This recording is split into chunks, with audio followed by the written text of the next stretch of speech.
Okay, we are at the AACA Museum in Hershey, Pennsylvania. And they already got some crazy shit in the, just in the parking lot. Get a load of this. Okay, right off the bat, remember that short and sappy, sad announcement I made in one of my older videos about how video uploads would slow down because of a new job? Well, one, it seems video uploads are slower than ever. Sorry about that. And two, I got fired. Yeah, I don't really want to get into it, but for a bit of background, I was staying in Carlisle, Pennsylvania for training. But now that I had no reason to stay in this insane state with terrible roads and an even more terrible car YouTuber... Cringe! Hot dicks! Hot dicks! Hot dicks! Hot dicks! Hot dicks! I decided to make the most of a shit situation, and in my hotel lobby I found a pamphlet for a car museum in Hershey.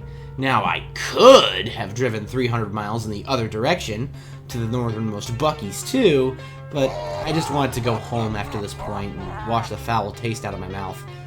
After grabbing some sheets one last time, eat shit Wawa, even though you do have better coffee, I made my way to the museum, unsure if old Grillo was eligible for the antique car parking only section out front.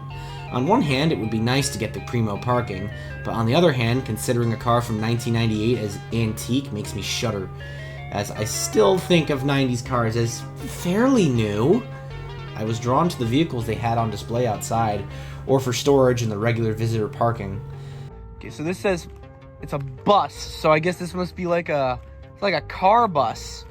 Looks like it's probably waiting to be restored from the looks of it. I don't know what this is. What is this? This is a it's a Chevrolet. It's a Chevrolet something from what looks to be like the 30s. So was this like the 1930s equivalent of like a short bus or something? Because it's clearly based on a car chassis. Style Master maybe? From Pepsico. And this is another bus. Oh, 1935 yellow coach. 331 cubic inch 6-cylinder engine. This vehicle is available for adoption. I don't know, my mom won't let me adopt a cat, so I guess I could adopt this bus. And then we have whatever the fuck this is. Some giant ass snowplow truck made by Walter. Walter. Why you have a giant snowplow, Walter?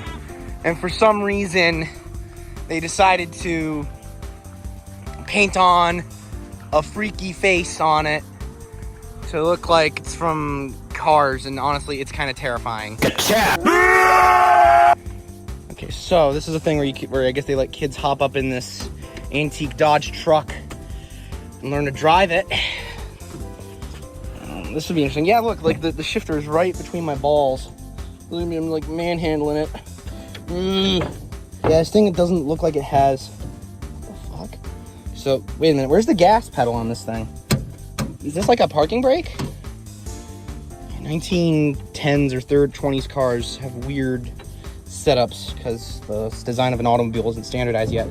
Looks like they put new wood floors in it. So let's see if I can shift it. 1, 2,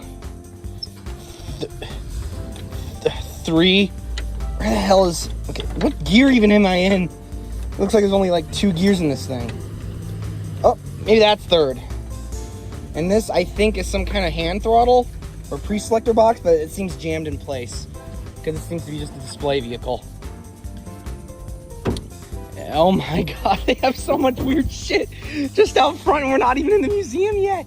Since we are in Hershey, this is a Hershey Kisses truck. And it also helped me notice they got a dang car on the roof of the museum. Wow. I think I spent way too much time messing around with the stuff they had outside, so I actually decided to go inside since I was burning daylight. That is where I died and went to very specific heaven. Wagons! Wagons everywhere!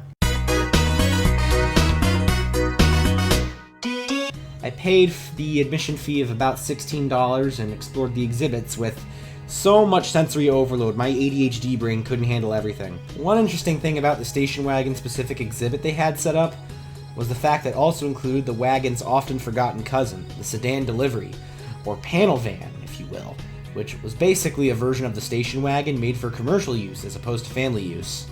The windows were blocked off with metal, and the rear seats were often removed to create a large cargo space. This body style became very popular in the 1930s or so, but it died off by about the late 1970s, with this here Ford Pinto being the end of the line up until a brief return in the 2000s with the Chevrolet HHR panel van, which also, for some reason, you could get an SS version of. Ever wanted a fast panel van? Guess not, but you bet your ass I do. The old ads were really weird too, like, what does this one even mean? The Mini Brute likes grapes too. This elephant is pretty cool at least, and it was kind of interesting that GM did try to sell Opals in the US. I thought they only tried to sell the GT, but I guess they sold this thing too. I then went into the belly of the beast, so to speak, and found even more cars, including the almighty Saturn. Among other weird things, they'd plaster every inch of this building with something cool. It wasn't just cars, but motorcycles and buses too. Along with weird bits of random stuff, such as an arcade machine from 1974 that was completely mechanical. I wanted to harken back to my days of making shitty Let's Play videos, so I took a crack at it since I did have a quarter on me. Let's play, come on, go! No, accident. Okay, so it has little fake motorcycles spinning inside of it? Come on, no! What's going on here? I don't even know what's going on. I can't even see anything. There's even like fake wind being blown out of it to simulate having the wind on your face when riding. Ah! What? I don't know what's happening. Going 550. Oh. Stop. Run. Okay, I'm trying my best here. It's just hard to try and get good gameplay while one-handed it here. Oh my god. This is insane.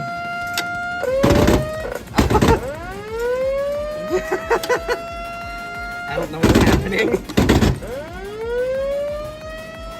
Like, how long does the time go? Oh, okay, it's over. Oh, that was the Let's Play of a 50-year-old Chicago coin motorcycle arcade game, one-handed. I hope you enjoyed Dish. It's so goofy. There was also this old school diner with an apparently working old style telephone, but my Zoomer brain couldn't figure out how to make it work, so I just ordered some food instead. I'll have 2 number 9s, a number 9 large, a number 6 with extra dip, a number 7, 2 number 45s, 1 with cheese, and a large soda. I'm in a mobile diner. I then came across this crazy diorama thing that I can only describe as 4 autistic special interests doing a fusion dance to create a megazord of autistic special interests, mixed with a good touch of boomer kitsch. Seriously, boomers will say that, back in my day, autistic kids weren't this prevalent. And then they go into the basement and do this. Somehow, they have a real thing playing on the mini drive-in movie theater. Now that is dedication. And they have foot switches for interactives. Let's see what that is. What does that do? Oh, it opens the garage. Wow. Come on, third leg, you know what to do. Ah, fuck it. There we go, we got the whole carnival going now. Something's looking out of place here. They just got a modern-ish, or 2000s era Ford F-150 in what is supposed to look like probably a 1960s looking kind of time period setting. Wow. Watchman's Shanty. Oh! Jump scare. Jump scare. I then came across the main event of this place, the Tucker exhibit, featuring not 1, but 2 Tucker 48s, one of about 50-ish cars to survive, along with an extensive collection of parts, prototypes, and items pertaining to what would have been the Tesla of the 1940s, with hopefully less right-wing nonsense and no soulless electric vehicle hullabaloo.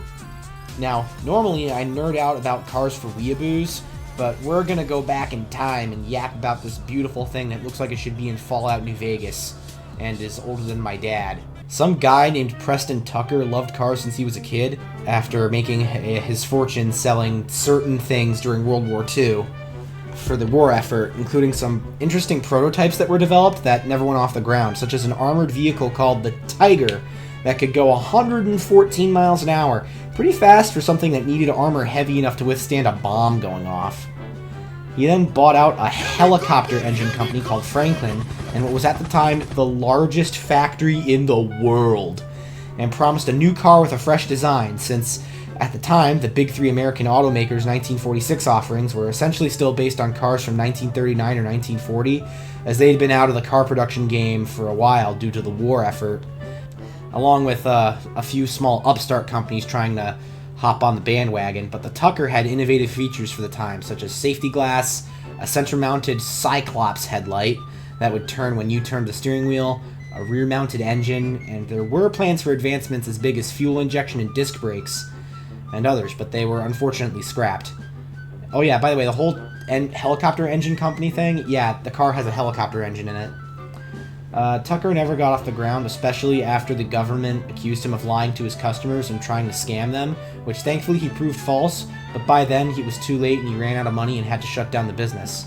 Unless you're me, of course. I got a new job at the Tucker Corporation, literally a day after I got fired from my old job. Look at my punch card, even if it took me a while to figure out how this damn thing worked. Alright, I think I figured out how this works. So, you stick this in. So it's Tuesday. Nope. No. Oops. Oh, you stick it in that way. Okay, so. In. Lock in. And out. Alright, there we go. Good day's work at the Tucker Company.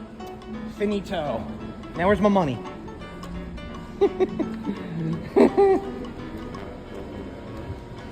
Here's some random footage that wouldn't quite fit anywhere else before I move on to my final thoughts.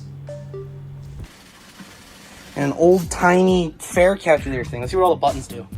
Beep, boop, beep, boop, beep, boop, beep, boop, beep, boop, beep, boop, beep, boop. Beep, boop, beep. The horseless age. I'm on play journal. So was this like Car and Driver 100 years ago? No. This is like Speed Hunters from like 100 years ago, dude. This guy read a lot of 1890s Speed Hunters. This is something you don't see. Or I've never seen. I don't know if this is a replica or what have you, but this is a 5-wheeled car, if you could call it that. To me, it looks like a skateboard, honestly. It's an oversized skateboard. This was the world's first attempt at making like a super duper cheap car. Now, I want cheap automobiles as much as the next guy. I mean, most cars now cost as much as a down payment on a house these days. But look at how simple the engine and every piece of it was. That's every piece in there, up there. It's a terraplane. This thing doesn't look like much of a plane to me, but it is pretty neat looking. Stern's Night engine. So, $150,000 engine. Oh yeah, can I fit that thing in a Miata? Oh, and this one has the, what were these called? These were called runabout seats, right? Or in-law seats? I think that's what they were called back then. But basically, cars from this time period had a thing where instead of a trunk, they would flip open and make a third row or second row of seats for people to just sit in there and have the wind in their hair. Well, clicky, clicky, clacky. Press all the buttons. Press all the buttons.